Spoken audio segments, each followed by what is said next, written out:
All right, everybody. So we are going to be reading chapter 14 today. Before we do that, though, make sure you guys have out your evidence logs. Make sure you have a copy of the book so that way you're following along while I'm reading to you.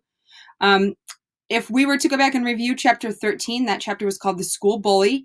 And it's within that chapter that we find out kind of the motive behind Herod's sale and his want to hurt all of these poor kids of England. So we know that he went to school with the prime minister and he was severely bullied. And we did talk about in the last video how sometimes when people are bullied, they do go to extremes. So as you guys know, we always practice kindness, so keep that in mind. So it's also within that in that last chapter that we find out what exactly is going on with the Stormbreakers. So in the little vial that's being put into the computers, there's a virus called smallpox. And then when the prime minister is going to press that button, it's going to release this virus and it's going to harm all of the kids of England. And Alex did kind of run his mouth a little bit to Herod's sale. He says lots of people got bullied at school, Alex began, and stopped as Sale backhanded him viciously across the face. So that was kind of a breaking point for Herod's sale in that chapter. And he also kind of interrogates Alex as to what he knows, who he was sent by. And Alex does end up telling him. And the chapter ends with them leaving Alex in the room near the jellyfish tank. So we are going to be moving on to chapter 14. So if you have one of the black books that we were using at school, it starts on page 155. If you're using one of the blue books, just go ahead and find chapter 14. And I do want you guys reading along as I'm reading to you, and make sure you have your evidence logs out. So chapter 14 is called Deep Water. So I want you to stop and take a second, think about what you think this chapter could be about. All right. Alex gave up trying to break free of the chair. His wrists were bruised and bloody where the chain cut into him, but the cuffs were too tight. After 30 minutes, when Mr. Grin still hadn't come back, Alex had tried to reach the zit cream that Smithers had given him. He knew it would burn through the handcuffs in seconds, and the worst thing was he could actually feel it where he had put it, in the zipped-up outer pocket of his combat trousers. But although his outstretched fingers were only a few inches away, try as he might, he couldn't reach it. It was enough to drive him mad.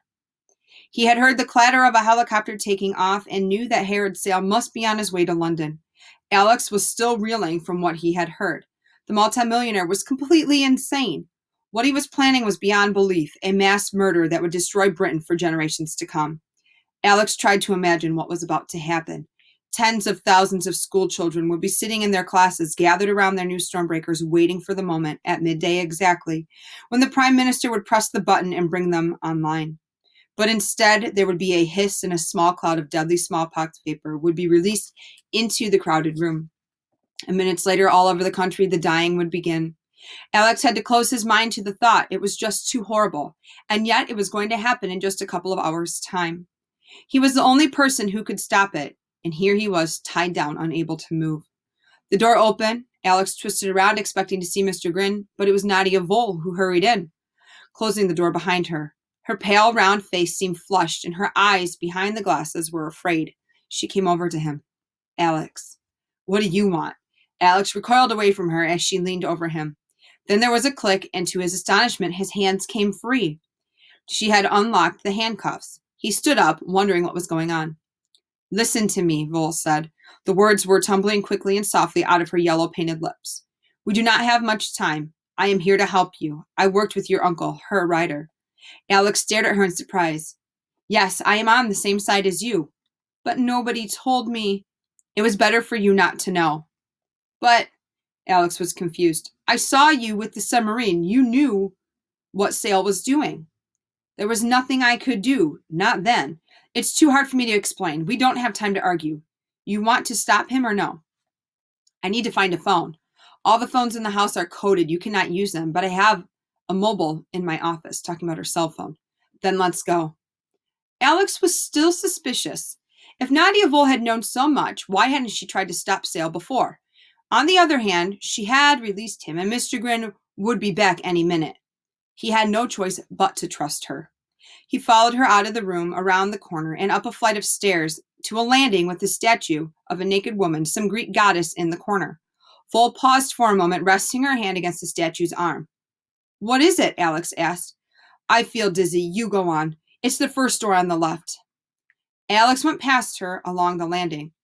Out of the corner of his eye, he saw her press down on the statue's arm. The arm moved, a lever. By the time he knew he had been tricked, it was too late. He yelled out as the floor underneath him swung around on a hidden pivot. He tried to stop himself falling, but there was nothing he could do. He crashed onto his back and slid down through the floor and into a black plastic tunnel, which was corkscrewed beneath him. As he went, he heard Nadia Vol laugh triumphantly, and then he was gone, desperately trying to find a hold on the sides, wondering what would be at the end of his fall. So she pulls a lever, and here he is. The floor falls out beneath him, and he's being pulled down. And I don't think that that was a really good thing that Alex did, is that Alex trusted Nadia Vol in saying that she was on the side of MI6, right? So Alex trusted Nadia Vol saying when she said that she was on the same side as MI6. And it even tells us on this page that Alex was suspicious, right? And I would say that normally good spies trust their gut, and most people would believe that. And we know that this is not the first time that Alex has gone against what he truly felt, okay? 5 seconds later, he found out as to what was at the bottom of this tunnel. The corkscrew spat him out. He fell briefly through the air and splashed into cold water. For a moment, he was blinded, fighting for air. Then he rose to the surface and found himself in a huge glass tank filled with water and rocks. That was when he realized with horror exactly where he was. Vol had deposited him in the tank with the giant jellyfish. And think about, okay, at the beginning when we read about this, and I showed you guys that picture, okay, it says Herod sails Portuguese man of war, so that massive jellyfish. It was a miracle that he hadn't crashed right into it. He could see it in the far corner of the tank, its dreadful tentacles with their hundreds of stinging cells twisting and spiraling in the water. There was nothing between him and it. Alex fought back the panic, forced himself to keep still. He realized that thrashing about in the water would only create a current that would bring the creature over to him. The jellyfish had no eyes. It didn't know he was there. It couldn't attack. But eventually it would reach him. The tank was in a huge, at least 15 feet deep and 20 or 30 feet long. The glass rose above the level of the water, far out of his reach. There was no way he could climb out. Looking down through the water, he could see the light. He realized that he was looking into the room he had just left, Herod Sale's private office. There was a movement. Everything was vague and distorted through the rippling water, and the door opened. 2 figures walked in. Alex could barely make them out, but he knew who they were, Fraulein Vol and Mr. Grin. They stood together in front of the tank. Vol was holding what looked like a mobile telephone in her hand. I hope you can hear me, Alex, the German woman's voice rang out from a speaker somewhere above his head. I'm sure you will have seen by now that there is no way out of the tank. You can tread water, maybe for 1 hour, maybe for 2. Others have lasted for longer. What's the record, Mr. Grin? 5.5 hours, yes. But soon you will get tired, Alex. You will drown. Or perhaps it'll be faster and you will drift into the embrace of our friend. You see him? No? It is not an embrace to be desired. It will kill you. The pain, I think, will be beyond the imagination of a child. It is a pity, Alex Ryder, that MI6 chose to send you here. They will not be seeing you again. The voice clicked off. Alex kicked in the water, keeping his head above the surface, his eyes fixed on the jellyfish. There was another blurred movement on the other side of the glass. Mr. Grin had left the room, but Vol had stayed behind. She wanted to watch him die. So you can imagine that Alex is in this fish tank. Nadia Vol and Mr. Grin are on the outside looking in, and Alex, he can hear, right, and he can see a little bit, but he's kind of trapped. Alex looked up.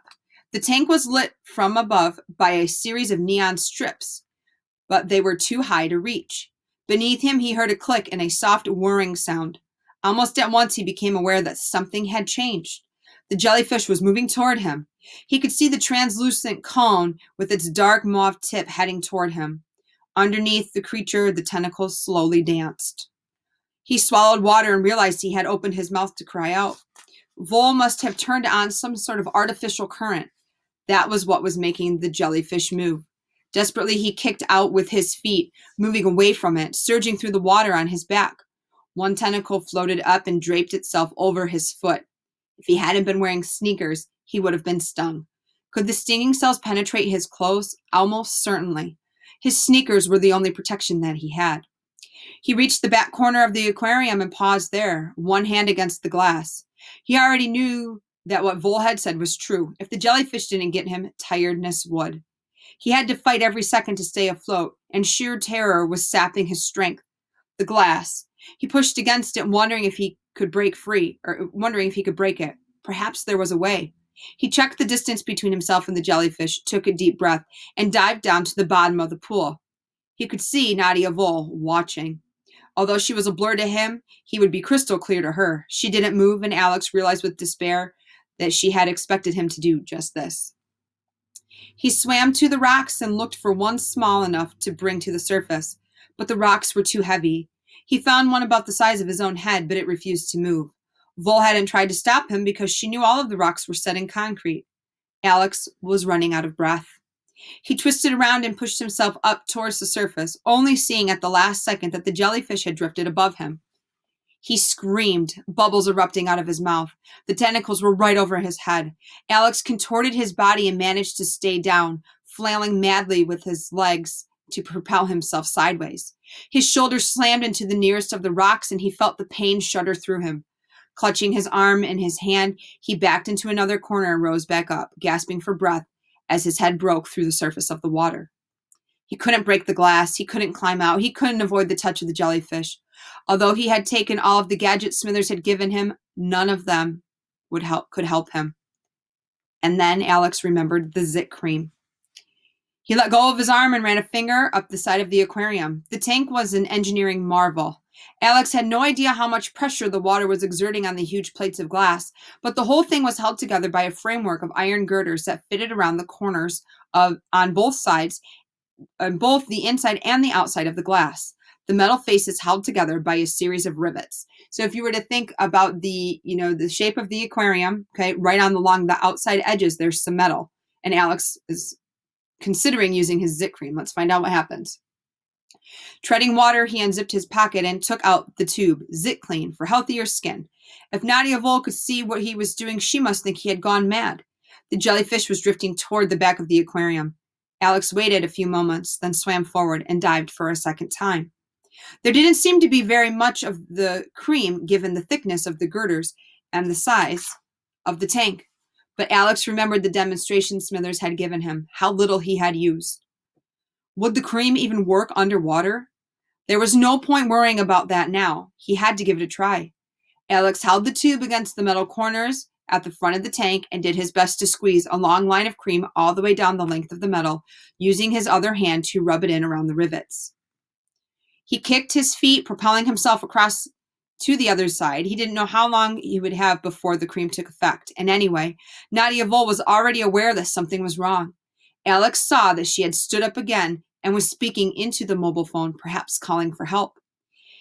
He had used half the tube on one side of the tank. He used the second half on the other. The jellyfish was hovering above him, the tentacles reaching out as if to grab a hold of him to stop him. How long had he been underwater? His heart was pounding, and what would happen when the metal broke? He just had time to take one breath before he found out. So I think it was a really good thing that Alex was able to use the Zit cream in the jellyfish tank. Most people would believe that good spies are going to use their resources, and that's exactly what he did. So he took the Zit cream and he was putting it along the outside edges, okay? And it took a few minutes, not even minutes, probably just a few seconds for it to start working, and we're going to find out what happens. Even underwater, the cream burned through the rivets on the inside of the tank. The glass separated from the girders, and with nothing to hold it back, the huge pressure of water smashed it open like a door caught in the wind. Alex didn't see what happened next. He didn't have time to think. The world spun, and he was thrown forward, as helpless as a cork in a waterfall.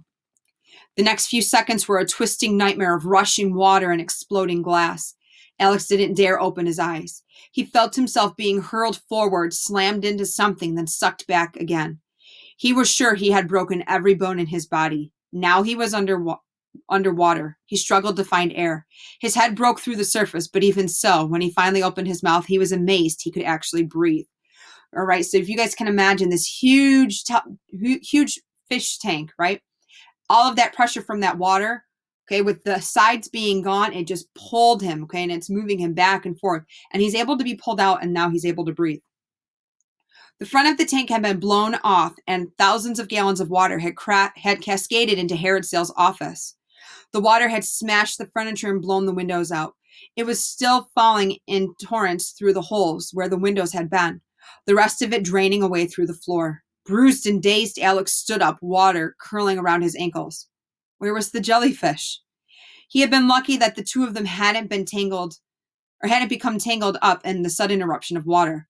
But it could still be close. There might still be enough water in Sale's office to allow it to reach him. Alex backed into a corner of the room, his whole body taut. Then he saw it. Nadia Vole had been less lucky than he. She had been standing in front of the tank when the girders broke, and she hadn't been able to get out of the way in time. She was floating on her back, her legs limp and broken. The Portuguese man of war was all over her. Part of it was sitting on her face, and she seemed to be staring at him through the quivering mass of jelly. Her yellow lips were drawn back in an endless scream. The tentacles were wrapped all around her, hundreds and hundreds of stinging cells clinging to her arms and legs and chest. Feeling sick, Alex backed away to the door and staggered out into the corridor.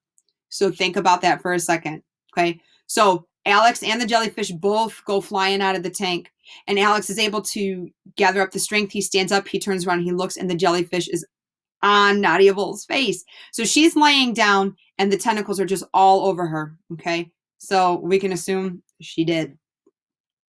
An alarm had gone off. He only heard it now as the sound and vision came back to him. The screaming of the siren shook him out of his dazed state. What time was it? Almost 11 o'clock. At least his watch was still working, but he was in Cornwall, at least a 5-hour drive from London, and with the alarm sounding, the armed guards, and the razor wire, he'd never make it out of the complex. Find a telephone? No. Vole had probably been telling the truth when she said that they were blocked. And anyway, how could he get in touch with Alan Blunt or Mrs. Jones at this late stage? They'd already be at the Science Museum. Just 1 hour left. Outside, over the din of the alarms, Alex heard another sound, the splutter and roar of a propeller. He went over to the nearest window and looked out. Sure enough, the cargo plane that had been there when he arrived was about to take off. Alex was soaking wet, battered and almost exhausted, but he knew what he had to do. He spun around and began to run. All right, so we're getting closer, okay? We only have a few chapters left, and we're going to find out the ultimate result within the next few chapters. Okay, and it's getting pretty suspenseful. We know that there's only 1 hour left until the Prime Minister presses that button at the Science Museum. So hang tight. We'll be reading soon. Bye, guys.